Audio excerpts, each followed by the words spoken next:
시간에 한 번 더 기도하며 나아가셨으면 좋겠습니다. 이 시간 기도하실 때 우리의 피난처 되시고 우리의 반석 되시는 하나님의 사랑을 좀 묵상하는 시간 되셨으면 좋겠습니다. 우리가 어떠한 어려움 가운데 지칠지라도 하나님은 우리가 절망하여서 그 상황 가운데 넘어지고 무너지는 것이 아니라 오히려 주님 앞에 나아오길 원하고 계십니다. 여러분들 마음 가운데 내가 한 주간 이렇게 살았는데 내가 주님 앞에 나와도 될까? 나는 늘 죄 가운데 살아가는 죄인인데 내가 주님 앞에 나와도 괜찮을까? 이런 죄책감이 있다면 그런 죄책감까지도 주님 앞에 내려놓으셨으면 좋겠습니다.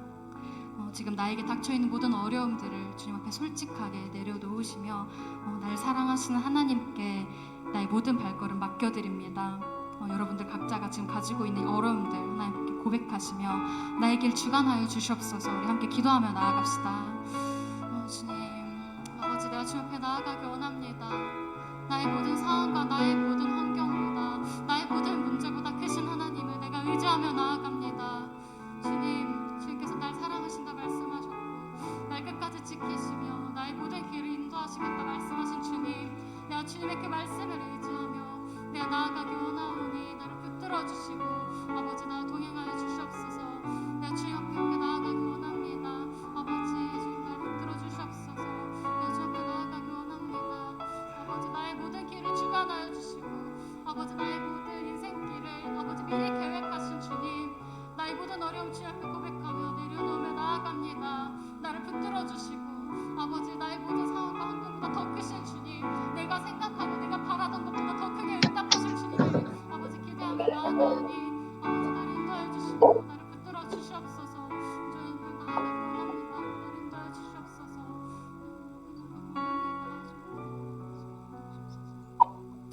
이 모든 말씀 예수님의 이름으로 기도드립니다. 이 시간 주님 앞에 나오신 여러분들을 모두 진심으로 축복하고 환영합니다. 우리 이 시간에 함께 기쁨으로 주님 앞에 찬양하며 나아가는 시간 되었으면 좋겠습니다. 찬양합시다.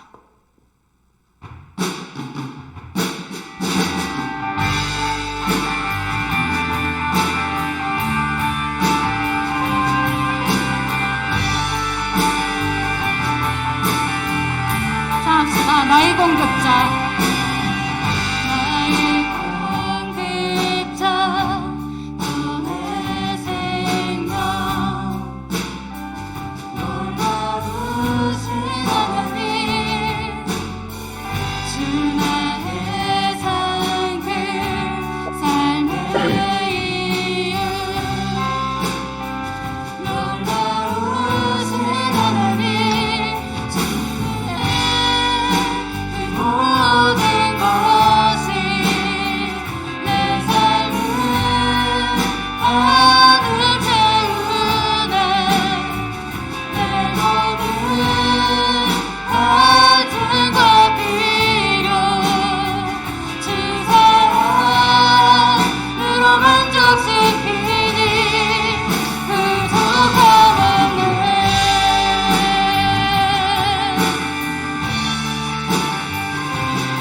고백하시면 좋겠습니다. 나의 공급자,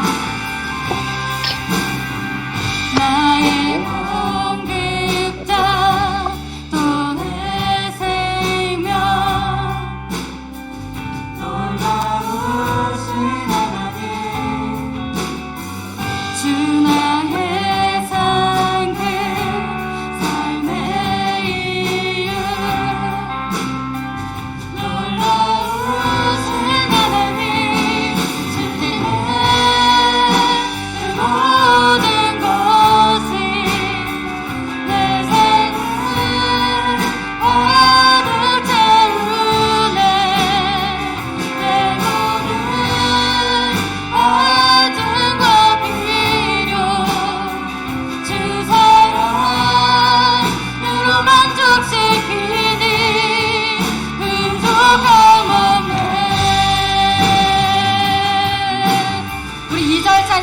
내 죄 위하여, 내 죄 위하여 대속하신 놀라우신 하나님, 놀라우신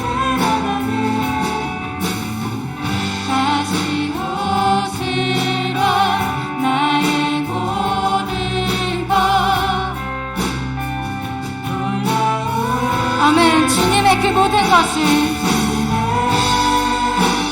모든 것이 내 삶을 가득 채우네 내 모든 가슴과 필요 주 사랑으로 만족시키니 주님의 그 모든 것이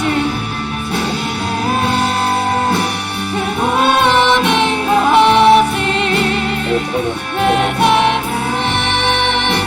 가득 채우네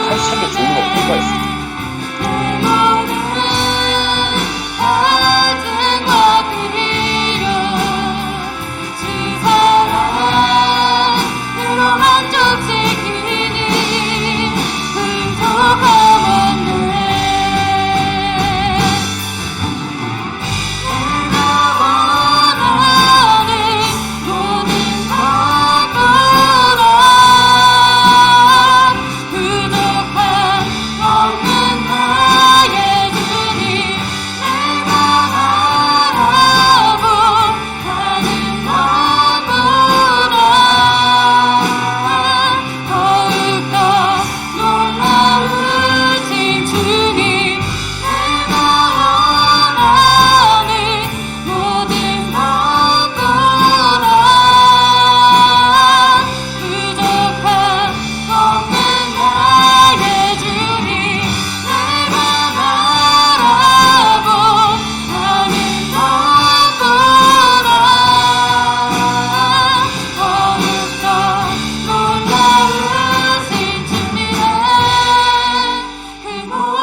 갈증과 필요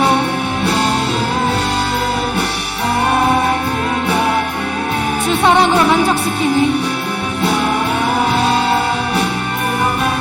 우리 마지막으로 고백합시다. 주님의 그 모든 것이 모든 것이 내 삶을 가득 채우네 내 모든 갈증과 필요 주 사랑으로 만족시키니 부족함 없네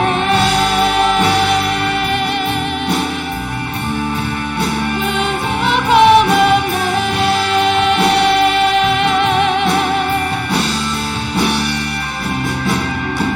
아멘. 영광의 박수 올려드립시다.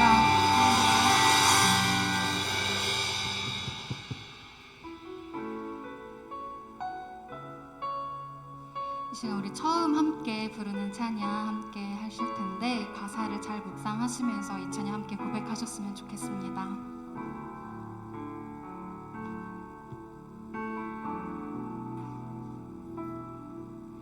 내게 유익하던 것을 다해로 여기네 구주를 위하여 모두 다 버리네 모든 것을 잃어버려도 나깝지 않음은 예수라는 지식이 가장 고상함이라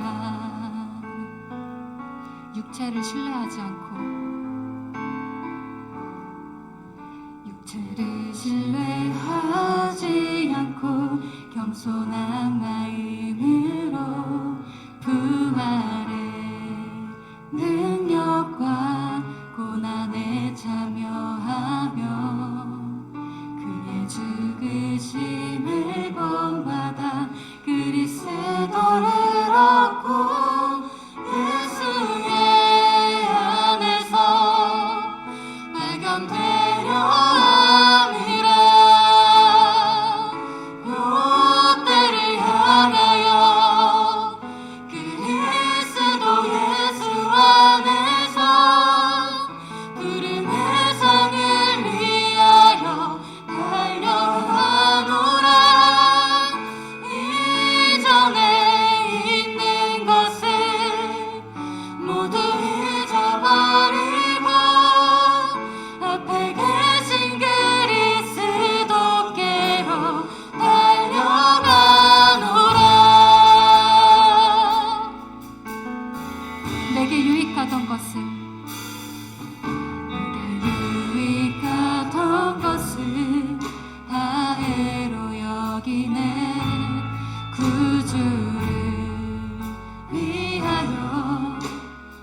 나아갑시다.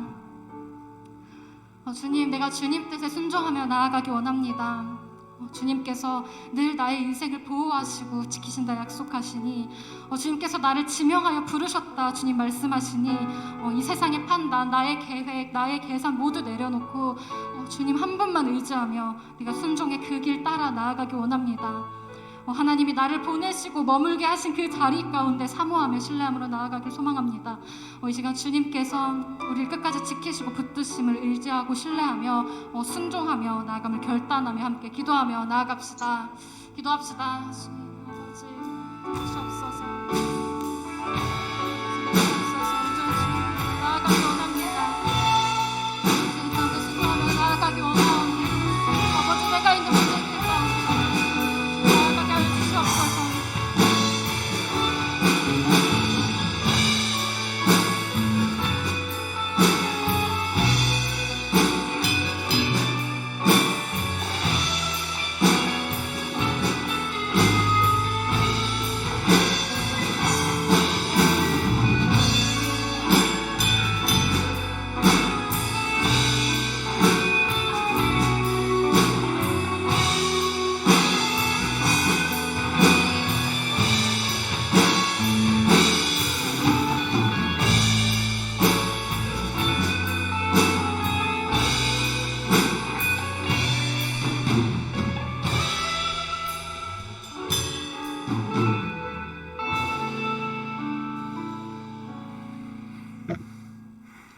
사랑하는 하나님 아버지, 예수 그리스도를 통해 하나님의 자녀 삼아 주시고 영원한 생명을 약속해 주시니 감사합니다.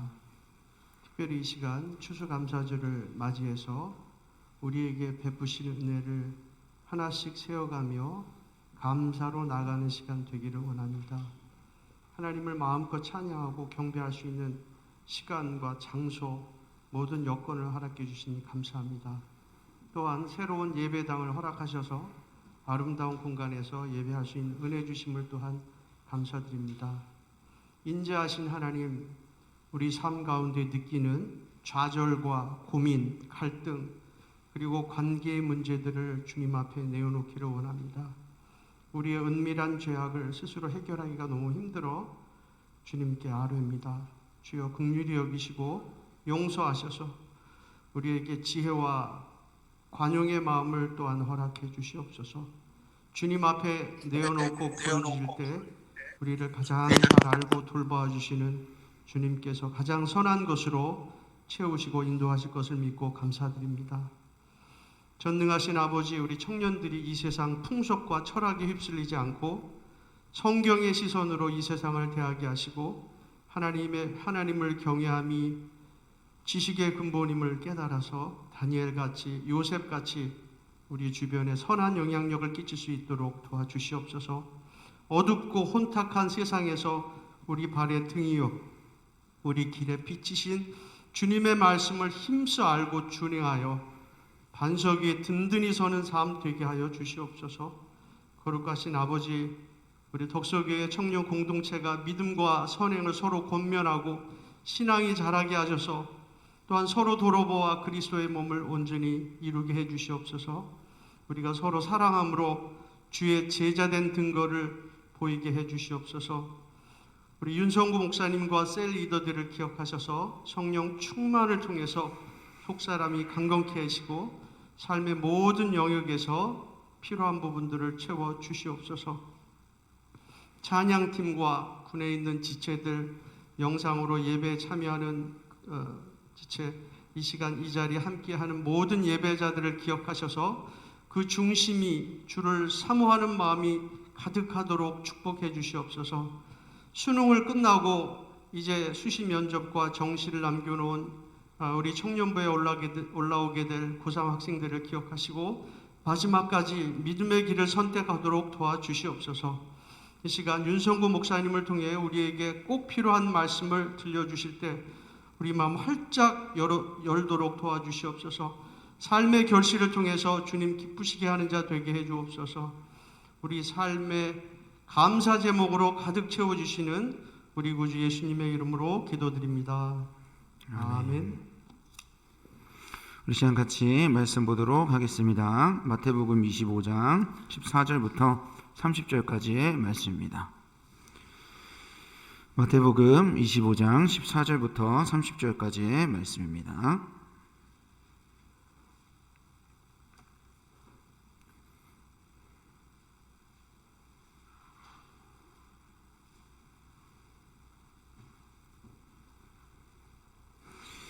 마태복음 25장 14절부터 30절까지 저와 여러분들이 함께 번갈아 가면서 읽도록 하겠습니다. 목사님 먼저 읽겠습니다. 저의 얼굴을 보여주시면 우리 한 절씩 교도가 들어갈게요. 또 어떤 사람이 타국에 갈 때 그 종들을 불러 자기 소유를 맡김과 같으니 각각 그 재능대로 한 사람에게는 금 5달란트를, 한 사람에게는 2달란트를, 한 사람에게는 1달란트를 두고 떠났더니 5달란트 받은 자는 바로 가서 그것으로 장사하여 또 5달란트를 남기고 2달란트 남은 자도 그와 같이 하여 또 2달란트를 남겼을 때 1달란트 받은 자는 가서 땅을 파고 그 주인의 돈을 감추어 두었더니 오늘 그 종들의 주인이 돌아와 그들과 결산할세 5달란트 받았던 자는 5달란트를 더 가지고 와서 이르되 주인이여 내게 5달란트를 주셨는데 보소서 내가 또 5달란트를 남겼나이다. 그 주인이 이르되 잘하였도다 정확하고 충성된 종아 내가 적은 일에 충성하였음에 내가 많은 것을 내게 맡기리니 내 주인의 즐거움에 참여할지어다 하고 2달란트 받았던 자도 와서 이르되 주인이여 내게 2달란트를 주셨는데 보소서 내가 또 2달란트를 남겼나이다. 그 주인이 이르되 잘하였도다 착하고 충성된 종아 내가 적은 일에 충성하였음에 내가 많은 것을 내게 맡기리니 내 주인의 즐거움에 참여할지어다 하고 1달란트 받았던 자는 와서 이르되 주인이여 당신은 굳은 사람이라 심지 않은 데서 거두고 해치지 않은 데서 모은 줄을 내가 알았으므로 두려워하여 나가서 당신의 달란트를 땅에 감추어 두었었나이다. 보소서 당신의 것을 가지셨나이다.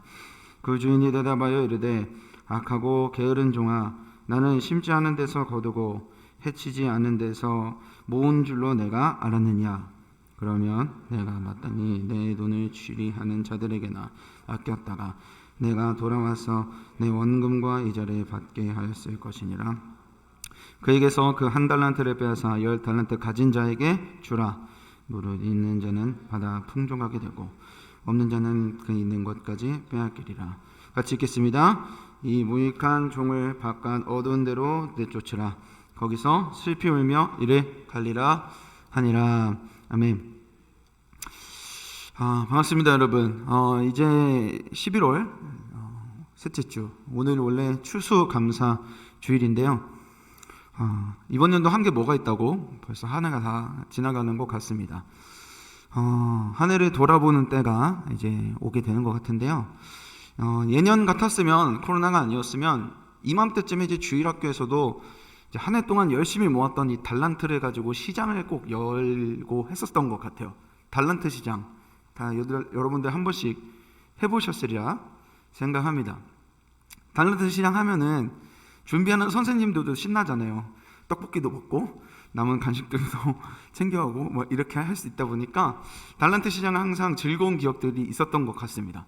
5달란트 있으면은 떡볶이 먹을 수 있고 10달란트 있으면은 뭐 물총 살 수 있고 이런 식으로 열심히 내가 한 해 동안 기도하고 뭐 말씀 암송하고 하면서 받았던 달란트로 그 시장에서 원하는 걸 사고 했었던 그런 추억들이 있었던 것 같습니다. 오늘도 우리 달란트가 등장하는 이야기인데요. 주인이 새 종에게, 여러분 너무 잘 아시잖아요. 이 달란트 이야기는.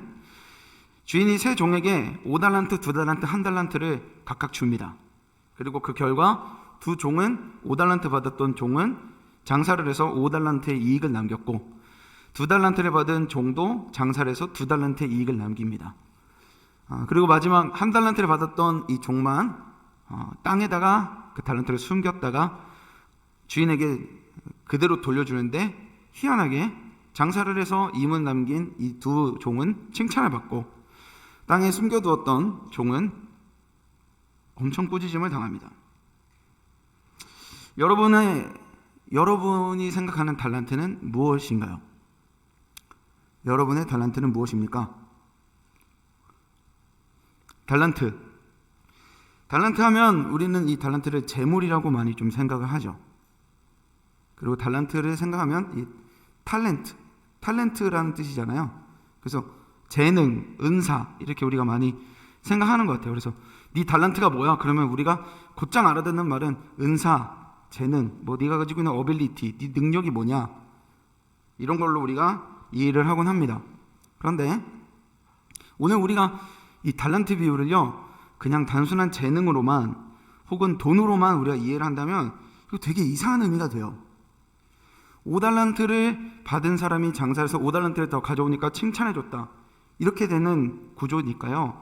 오늘 비유가 단순히 달란트가 돈이나 은사를 얘기한다면 너 돈을 더 불려라, 돈을 더 많이 벌어오면 내가 칭찬해준다, 이런 말처럼 우리가 오해할 수 있거나, 은사라고 생각한다면 은사를 더 개발해라 라고 우리가 받아들일 수 있다는 거죠. 그래서 여러분에게 결론부터 말씀을 드리자면 달란트는 그 이상의 의미를 가지고 있습니다. 단순히 돈이나 은사 정도만을 의미하는 게 아니고요, 이 제자들에게 맡겨진 사명, 제자들이 돌보아야 할 영혼들을 더 큰 의미에서 달란트가 의미하는 것입니다. 제자들이 물어요. 예수님, 마지막 때가 언제 오나요? 예수님, 마지막 때가 언제 옵니까? 예수님 대답하십니다. 얘들아, 그때는 하나님 아버지만 아셔. 아무도 몰라. 그런데 있잖아, 그때는 꼭 올 거야. 그러니까 너희들이 그때를 잘 기다려라. 사명을 감당하면서 마지막 때를 기다려라. 그러다가 나온 비유가 오늘 이 달란트 비유인 거예요. 그러다가 예수님이 하신 비유가 우리가 마지막 때를 기다리면서 어떻게 사명을 감당하는 걸까? 그러면서 여러 비유가 나오는데 그 중에 나온 비유가 이 달란트 비유인 거죠. 오늘 이 비유의 새 종의 주인도요, 달란트를 주는데 그냥 주지 않고 자기가 먼 길을 떠납니다. 14절에 보니까 그 주인이 먼 길을 떠나면서 달란트를 주게 되는 거죠. 그러니까 예수님이 자신을 빗대어서 이 비유를 시작하시는 겁니다. 우리 말씀 하나 볼까요? 마태복음 24장 45절 말씀입니다. 마태복음 24장 45절 말씀 우리 같이 한 목소리로 읽어보도록 하겠습니다. 시작. 충성되고 지혜 있는 종이 되어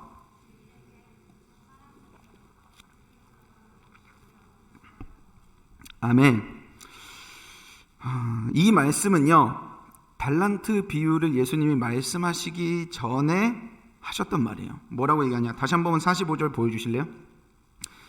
보니까 주인이 먼 길을 떠나기 전에요, 찾는 종이 있대요. 어떤 종을 찾느냐고 하냐면 충성된 종을 찾는데요. 그럼 어떤 종이 충성된 종이냐? 여기서 명확하게 얘기하죠. 주인의 소유를요, 종에게 맡겨요. 그러면 그 종은 주인이 맡긴 소유를 가지고 어디에 쓰느냐? 주인이 맡긴 사람들을 먹이는 데 쓰는 거예요. 주인이 맡긴 사람들을 때에 따라 먹이고 돌볼 수 있는 종을 충성된 종이라 하고, 먼 길을 떠나는 주인은 그런 충성된 종을 찾고 있다는 겁니다. 정리를 한번 해볼까요? 그러니까 달란트 비유는요, 단순히 너 돈을 많이 벌어라, 자기 개발 열심히 해라 라는 뜻이 아니라는 겁니다. 우리에게 주어진 사명이 있다는 거예요. 하나님이 우리에게 맡겨주신 일이 있고 사람이 있고 영혼들이 있다라는 겁니다. 내가 돌볼 사람들이 있다라는 겁니다. 그리고 그러기 위해 재물과 지위와 은사와 내 능력을 사용하라는 거예요. 사명을 위해, 영혼을 위해 사용하라는 거죠. 언제까지? 예수님이 다시 오시기까지. 제자들이 이제 남겨져서 사명을 감당해야 할 텐데 예수님이 그 얘기를 하시는 거예요. 다시 오실 때 어떻게 사명을 감당한 사람이 칭찬을 받는 것일까? 여러분은 올 한 해 하나님이 여러분에게 어떤 달란트를 주셨습니까? 맨 처음 질문과는 좀 다르게 접근하게 되겠죠. 하나님이 올 한 해 여러분에게 주신 달란트는 무엇입니까? 그리고 여러분은 그 달란트를 잘 감당하셨습니까? 한 해를 돌아보게 되는 이맘때쯤에 오늘 이 비유를 통해서 오늘 주인은 어떤 종은 칭찬하고 어떤 종은 꾸짖거든요. 무엇 때문에 칭찬하고 꾸짖는지를 우리가 같이 살펴보면서 여러분의 오늘 한 해를 돌아볼 수 있는 너무나 중요한 말씀이 되기를 간절히 소망합니다. 세 가지를 통해 주인은 칭찬하기도 하고 꾸짖기도 합니다. 첫 번째, 넘겨주세요. 같이 읽어볼까요? 시작. 주인은 똑같이 칭찬했다는 겁니다. 주인은 똑같이 칭찬합니다. 21절 말씀 같이 한번 읽어보도록 하겠습니다. 시작. 잘하였도다 착하고 충성된 종아, 내가 적은 일에 충성하였음에 내가 많은 것을 내게 맡기리니 내 주인의 즐거움에 아멘. 자, 이 21절은 주인이 종을 칭찬하는 내용입니다. 5달란트를 가지고서 장사해서 5달란트를 남긴 종과 2달란트를 받아서 장사해서 2달란트를 남긴 종, 이 두 종에게 칭찬한 내용입니다. 다 5달란트 받은 종이 받은 칭찬 내용이 21절에 나와 있는 거예요. 방금 전에 우리 21절 읽어봤었죠? 주인이 얘기해요. 잘하였도다 착하고 충성된 종아, 내가 적은 일에 충성하였음에 내가 많은 것을 내게 맡기리니 내 주인의 즐거움에 참여할지어다. 근데 특이한 점이 있습니다. 23절 한번 보여주실래요? 23절에 보니까 읽지 않고 눈으로만 한번 보세요. 아까 21절이랑 똑같아요. 이게 무슨 말이냐면 5달란트 벌어온 종이나 2달란트 벌어온 종이나 똑같이 주인이 칭찬했다라는 거예요. 이게 말이 안 되잖아요. 경제의 원리로 보세요. 여러분 덧셈 잘 하시잖아요. 2달란트가 더 많은 거예요? 5달란트가 더 많은 거예요? 당연히 기분 나빠하시네요. 5달란트가 더 많은 거죠. 그러면 5달란트를 벌어온 종이 더 칭찬을 받아야 하는 게 경제적 원리에서 맞죠. 그런데 주인이 2달란트 벌어온 종이나 5달란트 벌어온 종이나 똑같이 칭찬을 한다는 겁니다. 우리는 사명을 감당하는 데 있어서, 세상을 살아가는 데 있어서 오해하는 게 되게 많아요. 하나님께. 양극단의 두 가지 오해인데 둘 중 하나는 여러분 한 번쯤은 경험해 보셨을 거예요. 한쪽은 이런 거예요. 나는 왜 1달란트만 주셨지? 나도 5달란트 받았으면 이렇게 안 했어. 나도 5달란트 있으면 더 잘했어. 이렇게 한쪽에서 생각을 하는 사람들이 있고요. 반대로 누군가는 이런 생각하는 거예요. 왜 나만 자꾸 시키는 거야? 왜 5달란트 주는 거야? 내가 해야 할 일도 너무 많고 챙겨야 할 사람도 너무 많고 할 게 너무 많아. 너무 힘들어. 이 둘 중 하나는 여러분들이 분명히 경험해 보셨을 거예요. 그런데 우리 15절 말씀 한번 읽어볼까요? 15절 말씀을 같이 한번 읽어보도록 하겠습니다. 15절입니다. 시작. 각각 그 재능대로 한 사람에게는 금 5달란트를, 한 사람에게는 2달란트를, 한 사람에게는 1달란트를 주고 떠났더니, 자, 5, 2, 1달란트를 준 그 말씀 보여주세요. 기준이 딱 하나 있어요. 아니요. 주인이 이 달란트를 나눠준 기준이 딱 하나 나와요. 뭐라고 써있죠? 각각 그 재능대로. 각각 그 재능대로. 근데 우리 이 말 듣고서 또 이상하게 알아듣는 때가 있어요. 이거 차별하는 거 아니야? 편애하는 거 아니야? 아니요, 그런 게 아니에요. 여기서 말하는 각각 그 재능대로라는 뜻은 종의 개성을 가장 잘 알고 있다는 거예요. 종의 그 고유한 가치를 주인이 제일 잘 알아서 제일 잘할 수 있는 일을 누구보다도 주인이 잘 알아서 그거에 맞게 사명을 준다라는 거죠. 그렇기 때문에 다 고유한 거잖아요. 하나의 기준으로 수직적으로 등수를 나누는 하나의 기준으로 이야기하는 게 아니라 다 고유한 사명이 있는 거예요. 수평적인 거예요. 다 하나님이 주신 고유의 사명이 있으니까 이게 얼마를 벌어오든 상관이 없어지는 게 되는 거죠. 그래서 동일하게 칭찬을 하시는 거예요. 시편 106편에 보면은 하나님이 저 하늘의 별에, 수많은 별에 이름을 다 붙이셨다고 그래요. 우리는 수많은 별을 보며 저건 그냥 별이야, 똑같은 별이야, 그러면서 어느 별이 더 밝게 빛나고 어느 별이 덜 빛나는지를 비교하고 있지만 하나님 그 수많은 별을 보며 하나하나의 이름을 다 알고 계신다는 거예요. 광활한 우주 속에서 지구는 우주의 먼지와 같아요. 그리고 지구 안에 있는 나는 먼지의 먼지와 같습니다. 이건 세상의 기준으로 봤을 때요. 딱 하나의 기준, 사이즈. 이 사이즈라는 기준으로 일령종대 정렬을 해보면 나는 저 끝에 있는 먼지의 먼지 같은 존재인 거예요. 근데 왜 내가 존귀한 걸까요? 어찌하여 내가 존귀한 걸까요? 그것은 이 하나의 세상의 기준으로 일령종대 정렬한 게 아니라 하나님 아버지의 눈으로 보면 온 우주 속에 나는 하나뿐인 고유명사인 거예요. 고유명사. 윤성구. 온 우주에 나는 하나인 거예요. 하나님은 그렇게 보시는 거예요. 아버지의 눈으로 여러분을 그렇게 보시는 거예요. 그래서 작지만 유일한 겁니다. 나를 택하시고 부르시고 지으시고 나를 인도하시고 다스리시니 주님이 나의 이 고유한 가치를 제일 잘 아시는 거예요. 내가 주님께 드리는 모든 반응이 주님의 눈에는 이게 고유한 거예요. 그래서 결코 버릴 수도, 결코 포기할 수도 없는 거죠. 자, 옆에 있는 분에게 우리 한번 이렇게 축복했으면 좋겠습니다. 옆에 있는 분들이 이렇게 축복할까요? 당신은 하나님의 고유명사입니다. 옆에 있는 분에게 당신은 하나님의 고유명사입니다. 한 번도 안 시켜서 엄청 뻘쭘해하고 있는데 네, 이럴 거라 생각했어요. 한번 다시 해볼까요? 당신은 하나님의 고유명사입니다. 당신은 하나님의 고유명사입니다. 여러분 유일합니다. 네, 믿으십니까? 네, 여러분 하나님의 고유명사예요. 하나의 기준으로 수직으로 일령종대한 게 아니고 수평적으로 하나님의 눈에 다 그 가치가 있는 거예요. 근데 우리가 섬김을 하다 보면, 사역을 하다 보면, 세상에서 살아가다 보면 이 세상의 기준으로 나를 나열하는 거예요. 이번 주에는 얼마나 나왔지? 사역하면서 얼마나 변화됐지?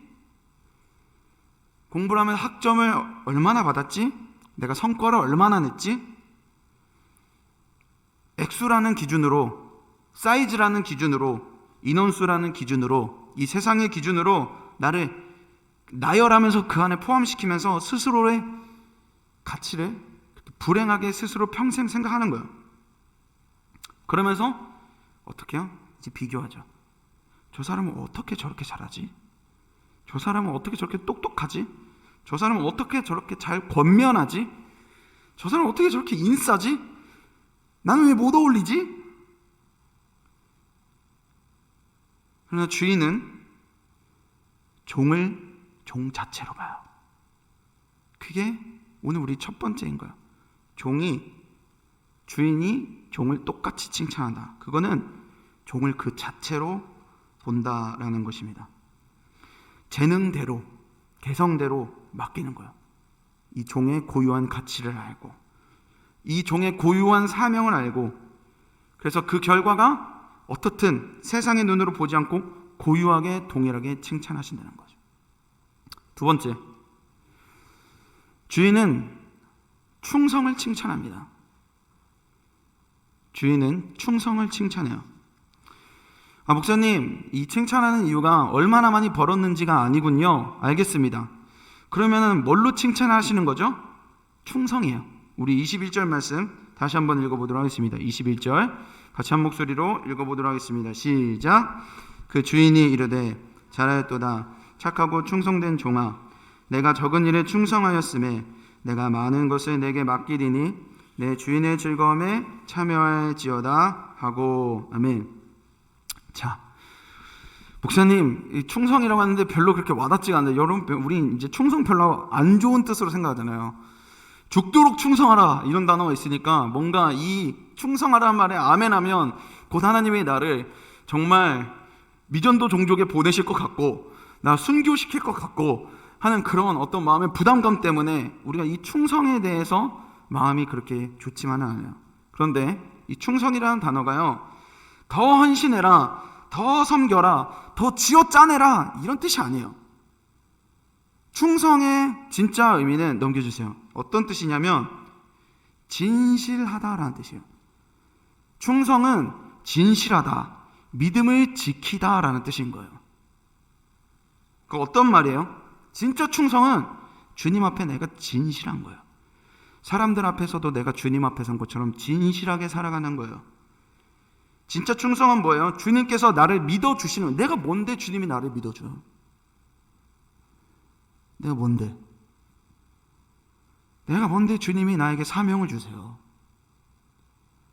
내가 얼마나 빵꾸를 잘 내는 사람인지 누구보다 하나님 잘 아시는데 내가 뭐라고 주님이 나를 믿어주시는 거예요. 그래서 나도 그 믿음을 지켜드리고 싶어지는 것. 내가 그 믿음 저버리고 싶지 않는 것. 내가 다른 것은 다 빼앗겨도 내 사랑하는 내 주님 내가 빼앗기지 않겠다. 내가 다 빼앗겨도 내가 휘청일 때 있고 더딜 때 있지만 주님 내게 부탁하신 나를 믿어주신 이 사명 내가 넘어질 때 있지만 포기하지 않겠다. 포기하고 싶지 않다. 이게 충성인 거야. 믿음을 지키는 거, 진실한 거, 다 빼앗겨도 내가 그걸 빼앗기지 않는 거. 주인이 칭찬해요. 내가 적은 일에 충성하였음에 내 주인의 즐거움에 참여할지어다. 내가 적은 일에 충성하였음에. 무슨 말이에요? 주인은요, 우리의 작은 열매에 기뻐하시는 분이에요. 우리의 작은 열매에 기뻐하시는 분이에요. 근데 사실 이건 말이 안 되는 거예요. 1달란트는요 적은 금액이 아닙니다. 1달란트는 평균 성인이 6,000일을 일해야지 얻을 수 있는 금액의 돈입니다. 어마어마하죠. 대략 우리가 20년 동안 뼈 빠지게 일해야 얻을 수 있는 돈이 1달란트예요. 어마어마한 돈이죠. 근데 우리에게는 이게 어마어마하게 큰데 이게 주인에게는 적다는 거예요. 이 적다라는 단어를 봤더니 티끌만큼 작다 이런 뜻이에요. 주인한테는 1달란트가 티끌만큼 작은 거예요. 이게 무슨 말이냐? 아, 내 사명은 쓸모가 없구나. 내 사명이 하찮다는 건가? 이런 뜻이 아니고요. 주인이 내가 너를 칭찬하는 이유가 액수에 있는 게 아니라는 거예요. 주인이 종을 칭찬하는 이유에는 다른 이유가 있다라는 거예요. 내가 너를 정말 칭찬하는 이유는 금액이 많고 적어도 너무나 많은 걸 이미 가지고 있는 주인에게는 그게 의미가 없는 거예요. 의미가 없는 거죠. 하나님에게 부족한 게 뭐가 있어요? 1달란트가 무슨 의미가 있고 2달란트가 무슨 의미가 있어요? 그런 하나님에게 하나님이 우리를 칭찬하셔야 할 이유가 있다면 그것은 금액이 아니라 충성을 보시는 거예요. 이런 거죠. 네가 열매가 티끌만큼 적은 인생을 살아도, 네가 사명을 감당하며 티끌만큼 적은 열매를 맺었다 하더라도 나는 너의 마음을 본다는 거예요. 나는 너의 마음의 중심을 보고 그 중심 안에 있는 진실된 충성을 본다는 거예요. 믿음을 지키기 위해 빼앗기지 않겠다고 살아왔던 그 진실된 삶을 본다라는 거예요. 주인이 종을 신뢰하는 것처럼 종도 주인을 신뢰하는 거예요. 다시 말합니다. 주인이 종을 신뢰하는 것처럼 종도 주인을 신뢰하는 거예요. 신뢰하면서 내게 맡겨주신 이 사명에 내가 주인을 신뢰하니까 순종하느냐, 이 사명 내가 순종하느냐.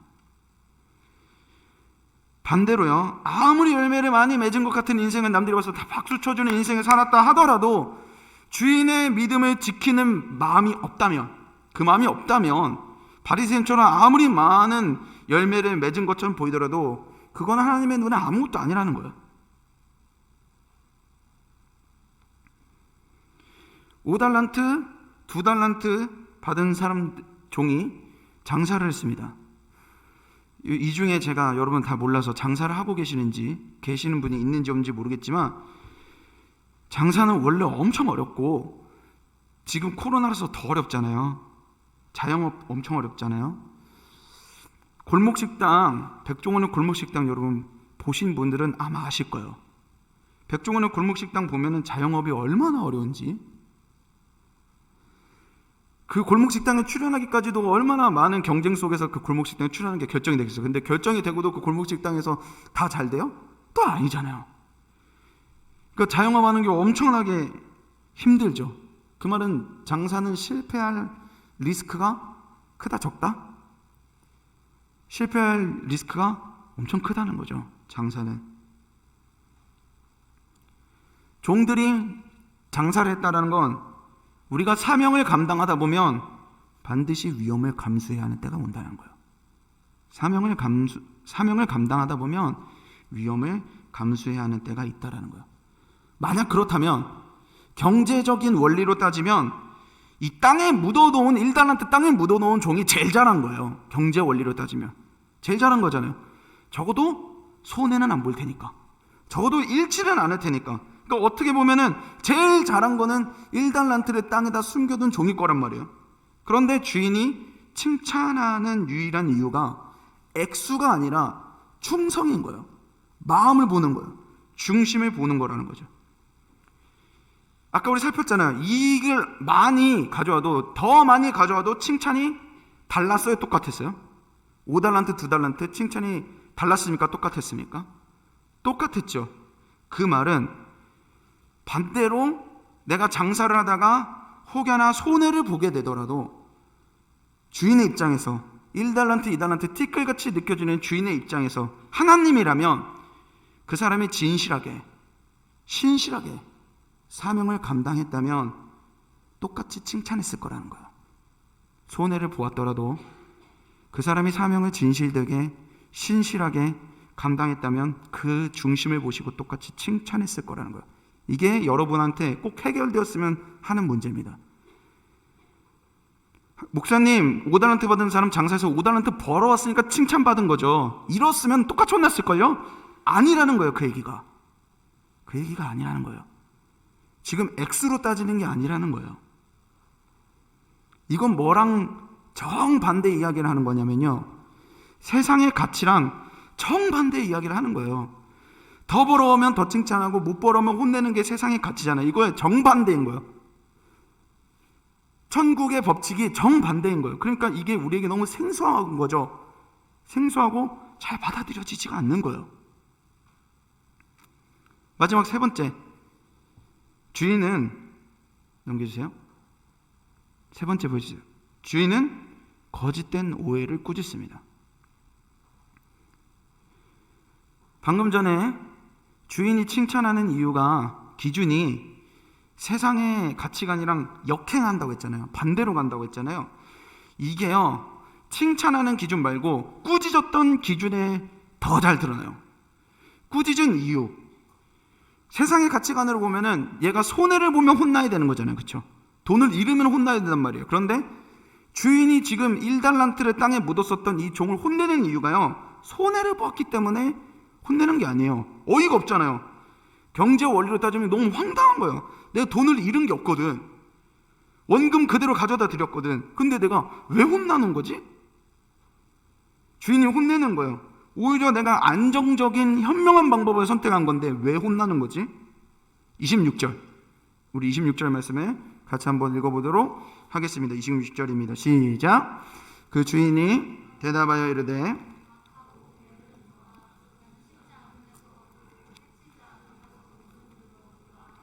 자, 주인이요 대답하는데요, 이 대답은 사실 종이 변명하는데 그 변명을 그대로 대꾸하신 거예요. 종이 뭐라고 대꾸하냐고요? 24절과 25절을 보겠습니다. 우리 24절과 25절 한 목소리로 읽어보겠습니다. 시작.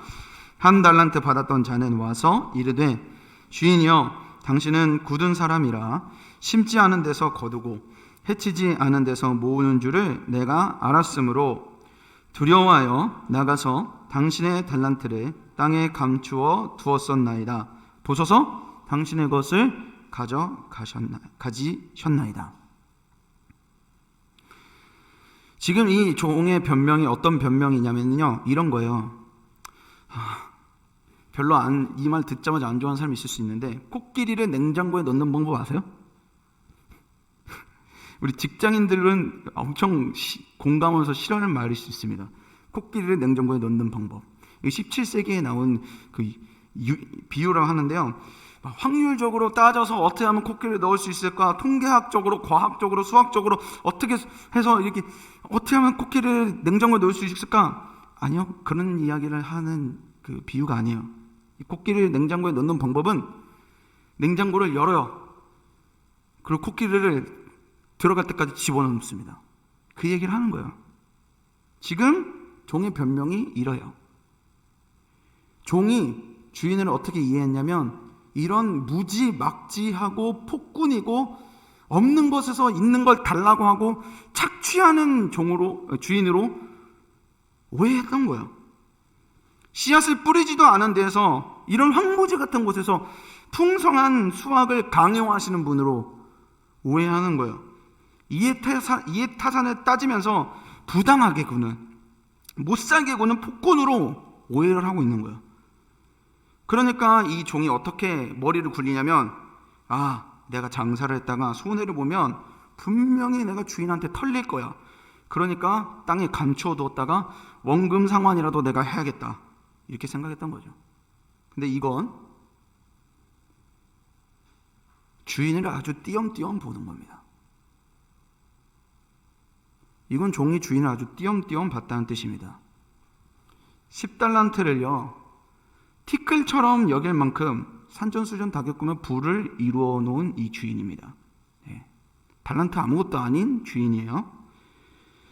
그런 주인이 종을 가장 잘 알아서 재능대로 개성대로 달란트를 주었다면, 이 종이 그 달란트를 가지고 장사를 하다가 손해를 볼 수 있다라는 걸 알까요, 모를까요?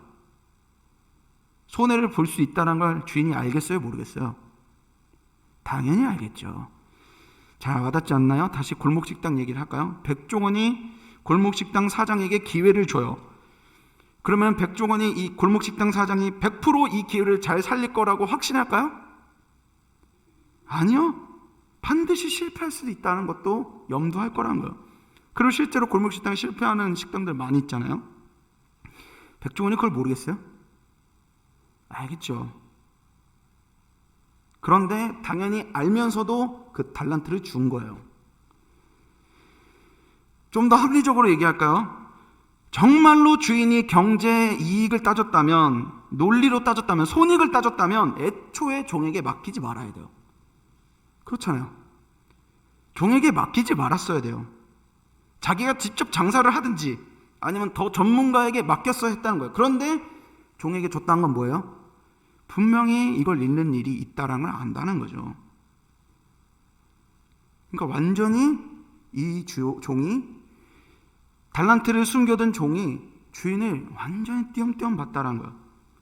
근데 정말 충격적인 건 뭐냐? 심지어 그마저도 거짓이었습니다. 심지어 그마저도 거짓이었어요. 이어서 주인이 폭로합니다. 27절 말씀 우리 같이 한번 읽어보도록 하겠습니다. 27절입니다. 한 목소리 읽어보겠습니다. 시작. 그러면 내가 마땅히 내 돈을 취리하는 자들에게나 맡겼다가 내가 돌아와서 내 원금과 이자를 받게 하였을 것이니라 하고. 아멘. 그 이야기를 다 들은 주인이 종에게 이야기를 해요. 그래, 백보양보해서 네 말이 맞다고 치자. 네 말이 맞다고 하자. 그러면 그 돈을 장사하지 말고 적어도 빌려줬어야지.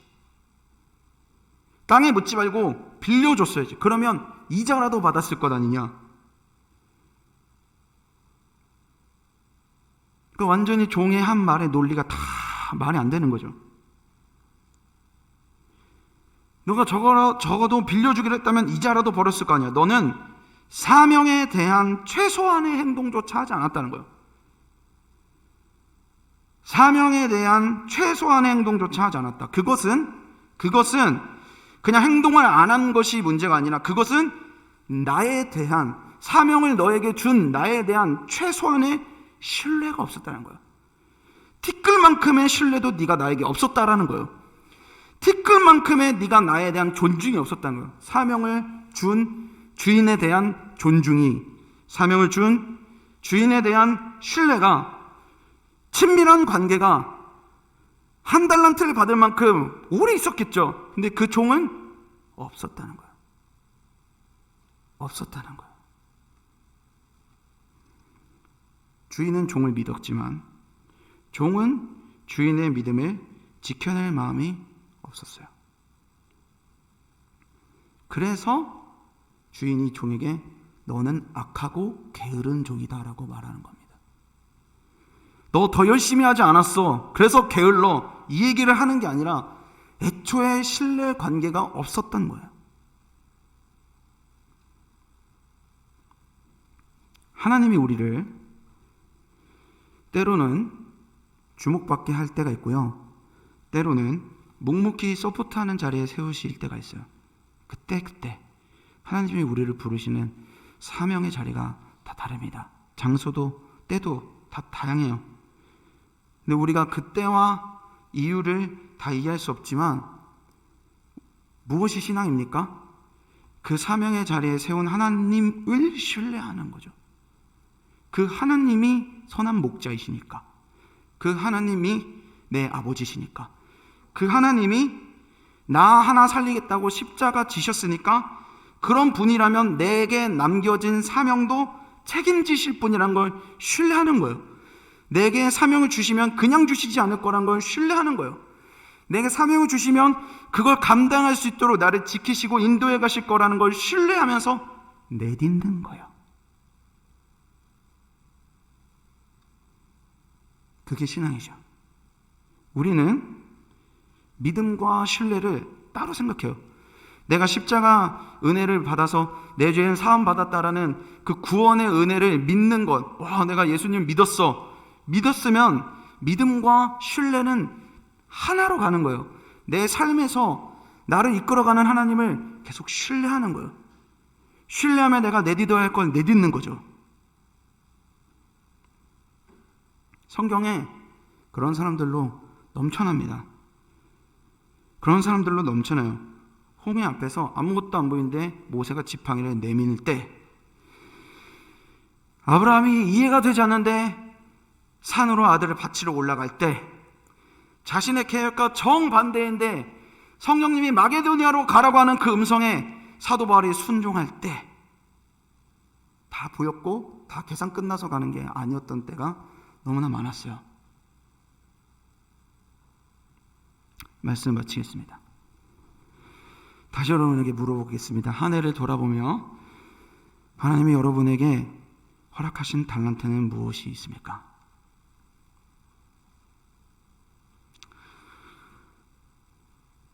저는 사랑이었어요. 저는 올 한 해 생각해보면 하나님 제게 맡겨주신 달란트는 사랑이었던 것 같아요. 사랑. 근데 제가 이 말씀을 보면서 비로소 정리가 되었지, 그 전에 제가 참 많이 하나님 앞에 얘기했어요. 하나님, 저는 왜 이렇게 사랑이 없습니까? 제게 사랑의 사명이 있는데, 사랑해야 하는데, 하나님, 저도 제대로 잘 사랑하지 못하고 남도 잘 사랑하지 못하는, 왜 이렇게 저에게 사랑이 없습니까? 저 사람은 정말 사랑이 많은 것 같은데 저는 왜 이렇게 사랑이 없습니까? 제게 자격이 있으니까 참 많이 여쭈어봤던 한 해였던 것 같습니다. 내게 맡겨진 이 달란트가 정말 나의 달란트일까? 오늘 이 말씀을 보며 착하고 충성된 종아, 내가 너의 작은 일에 충성한 걸 내가 알고 있다. 내가 너의 그 적은 일에 충성한 걸 알고 있다. 말씀하시는 것 같았어. 네가 진실하게 내 사랑 지키며 네가 나아갔으니 착하고 충성된 종아, 말씀하신다. 위로가 되더라고요. 올 한 해 여러분에게 하나님 맡기신 달란트는 무엇이 있습니까? 한 주 동안 고민하며 올 한 해를 마무리하고 내년 나의 사역을 주님 앞에 온전히 순종의 마음으로 맡겨드리는 그런 여러분이 되시길 주님을 간절히 소망합니다. 같이 찬양하고 우리 함께 기도하며 나가겠습니다.